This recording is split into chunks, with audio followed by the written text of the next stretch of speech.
Hello, I'm Dr. Terry James Gingrass, and this is Dr. G's ADHD Chat. We've been doing a version of Fun with Technology for the last hour or so. Um, I have already done this show one time, and it was done without any sound, so wasn't very helpful. Okay, but we're going to be talking about temper tantrums, and I did a show. I'm not sure, about a year ago, I think, about temper tantrums. But I recently got an email from, I believe it was a mother, about her child's temper tantrums. And apparently they're pretty spectacular. Throwing things, being belligerent. No, I'm not going to do that kind of thing. And so I thought we'd do this show. We're going to do, is what to do when we're in the midst of a temper tantrum. And then next week we'll get on to how do we try to prevent them. I mean, nothing is going to be 100%, but in general, there are some things you can do that make it less likely that you're going to have this on a have temper tantrums on a regular basis. So um, that's the that's the limited plan. Okay. First thing you got to do in any situation, and basically any situation when you're dealing with your ADHD child, definitely, and probably not a bad idea when you're dealing with any of your kids. You need to calm yourself down. You need to not be all frustrated, frenzied, stressed out, angry yourself, that kind of thing. Having two people out of control is a worse situation than having just one child out of control. So, whatever it takes for you to calm yourself down, deep breathing, drop to the floor and do push-ups. It's up to you, but you've got to make sure that you're being super rational and logical and all those good things before you get and enter into the fray, as it were. Okay. And one of the ways to do that is to remind yourself that this is a neurologic condition. It is not a behavior problem.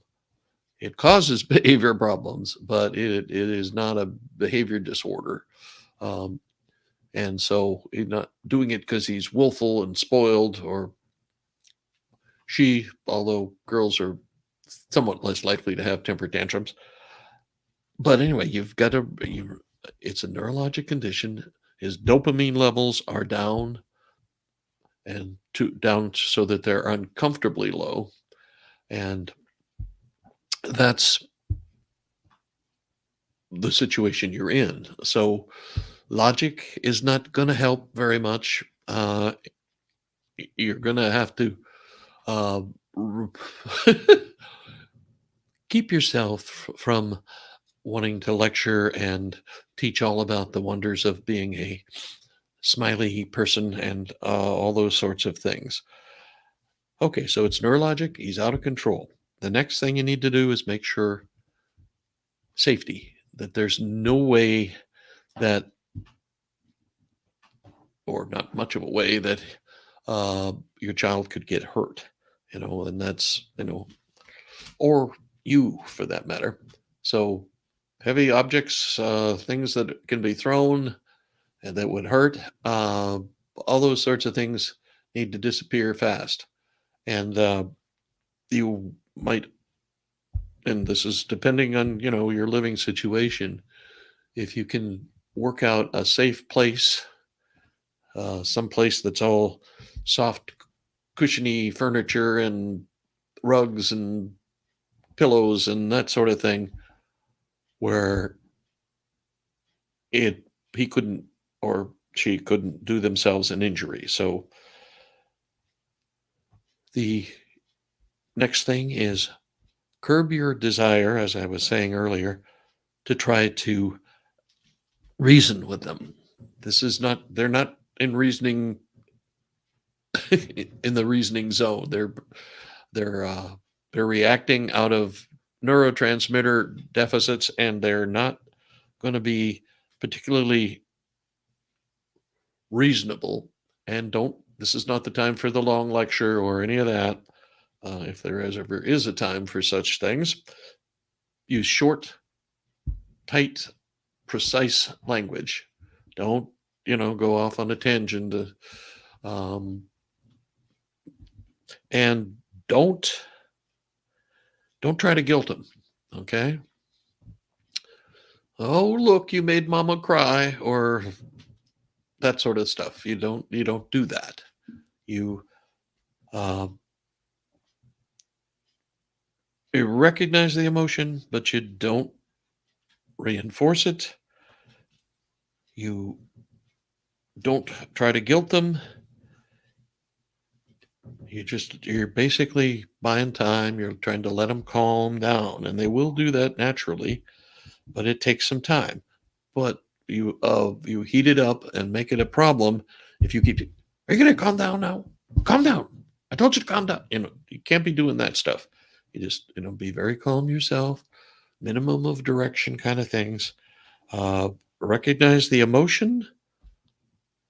Boy, you're really angry now, but don't reinforce it. I know what it's like when you get really frustrated and no, no, no. I mean, you've got to, you have the emotion. What you do with the emotion is a whole different thing. You don't want them uh, to make a habit of doing this. I mean, I've seen some adults who are still having temper tantrums, and you don't want that to happen. You want to set boundaries. It's okay to be mad. It's not okay to be throwing stuff. So you'd have to, but you don't do that right off the bat when you just first come in. Come in, you're calm, you're trying to get the emotions down a little bit, and you know, you can tell them that you recognize that they're uncomfortable, but you don't try to make some big, certainly no lectures, certainly no long, long discourse on uh, how they should be acting instead of the way they are acting. You just have to let them cool down. Okay, and I know that's not easy. Uh, some of us have more troubles with that than others of us. Um, so it's basically a matter of buying time. You're going to let them cool down, and then when they're calmed down, then you can talk about tantrums. And you want to start as soon as you can, teaching them some strategies. Okay, and it depends on your kid, and how physical they are, say, or how energetic they are, that kind of thing.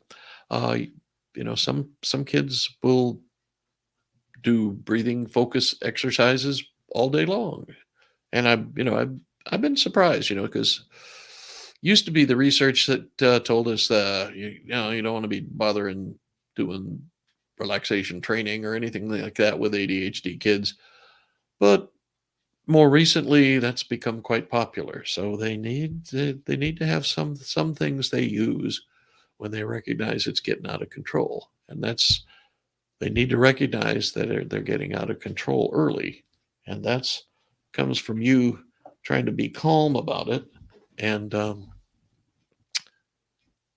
not guilting them.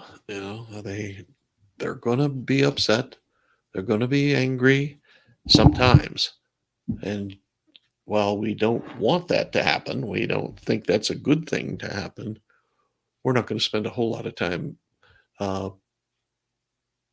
guilting them about it. Well, you shouldn't be doing, that. No, no, just okay. You lost control. That's not a good thing. Uh, this time you didn't throw anything. That's great. That's good. That's an improvement. And next time, what do you think we should do? How can we help you so you don't get so out of control so soon? And having taught them some relaxation techniques, also, surprising things like doing push-ups or some kind of brisk exercise, run in place, do jumping jacks, something like that. that increases dopamine. Okay, so that kind of help they feel better if they after they've done that.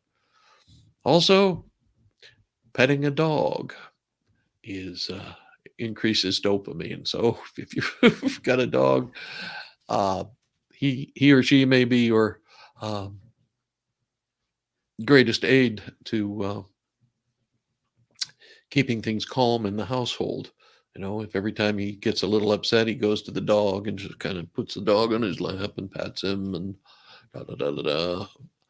Uh, that can be a really good way of calming him down, keeping him calm, letting him learn that he can control some of this. Okay, you know, emotion isn't necessarily behavior.